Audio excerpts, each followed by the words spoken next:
Welcome everybody to Beautify the Ordinary. That's what we think we are. We're pretty ordinary, really.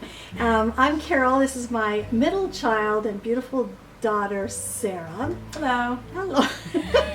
And we're getting ready for Thanksgiving. I've just set the table here, and we're talking about the fact that we've had some pretty incredible Thanksgiving holidays over the years. And one of them I remember, and I don't know if any of you have had this happen to you, but my turkey would not cook. I mean, this Best turkey... Thanksgiving ever. It would not cook no matter what. I threw the temp up. I did everything that I could to get this thing. And I think it was just meant to be. And it was the first time we ever, because your grandmother never did liquor and cocktails or anything like that at Thanksgiving. But I pulled out everything in my bar and started trying to entertain everybody. And we got a little slush by the time that turkey was finally done. But you know what? The thing I remember about that Thanksgiving is the community that we just kind of rallied together. We played games, we talked. I think we got to talk more because the turkey wasn't cooking. Yeah, and we got to talk true. more about our lives and what was going on because there was nothing other to do than to talk and drink. You know, and the first thing that had happened is your Uncle Carl came in and I had potpourri, beautifully smelling potpourri on the coffee table, and he thought it was an hors d'oeuvre.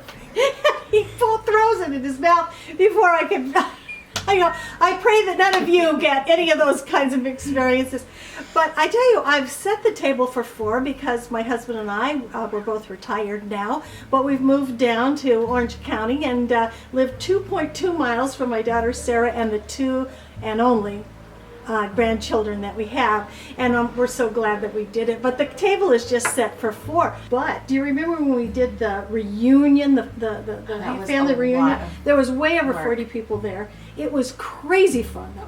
Yeah, it was at the community center. Yeah, it was at the community center for Grandma and Grandpa's community center. It was absolutely spectacular. That was really fun because it was the first time that we came together. All the aunts and uncles and cousins and grandparents came together. Yeah.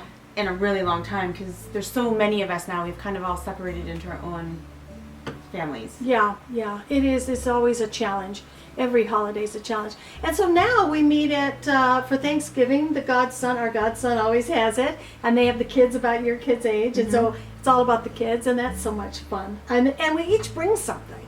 I mean, that's the fun thing, is that we each bring a different dish, and so it's not so hard on the hostess, you know? Yeah. So I love doing that too. But you know, it really is, we need to talk about the gratitude. It really is about being grateful, and we've learned, I think, in recent years, just as, you know, humanity has learned, that being grateful, to stop and be grateful, is wonderful for your soul. It just is. I don't care who you are or what your life path is. It's just wonderful. So you were telling me, you remember that I gave you an idea with the grandchildren. A few years ago, I was trying to think of a tradition, a Thanksgiving tradition, because when you think of Thanksgiving, you don't think of traditions like, you know, like Christmas, you read a Christmas story and you do all these different things, you go see Santa.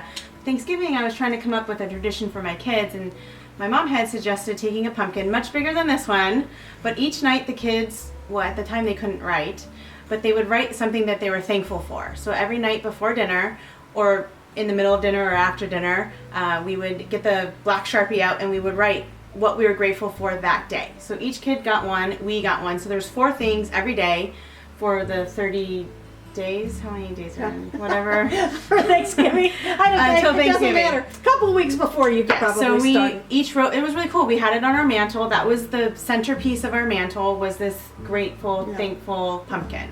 So it was really cool. As the month went on, you saw more black showing up, and then the kids would want to go back and read what they wrote on the first day. Yeah. So it was really cool to talk about, oh yeah, do you remember that was the day that we went to see Grandpa and Grandma, or that was the day that we went to the park. So it was like fun for them to look back on that. You could do that with any age, I think. And like you said, if they're small and they can't write, Mommy writes it for them. What were you grateful today? And you could write it down for them. I think that's superb. And you know, now, of course, I'm thinking of your daughter, who's 6, who decorates everything just like me. She's taking after me. I love it. But then, in between the words, there would be little sparkles, little jewels that would be glued on if you don't. Yep. If you look away.